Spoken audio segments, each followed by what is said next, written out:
Nii, Johanna, kas metsa minek võib olla ohtlik? Ja, Aga miks? sest võib ära eksida. Täpselt nii. Ja siit on meie poolt teile pisikesed näpunäiteid, kui peaksite metsa minema. Kuu lämm mõtsa.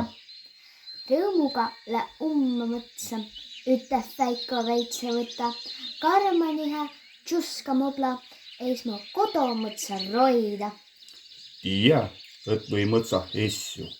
Selle ole valmis pannu, päeva karva hamme kerge. Mõtsaminek, mul on selge. Korvi kõist korja siini, kui äfäjad syöt ma hiili. Seine mängva muka peitust, nöpsiks samblahe heitu. Agu essu üks ma mõtsa, telefoni kätte võtta. Vali numbri 112, ütle essinu am läts. Väga õige, aitüma. Tigu!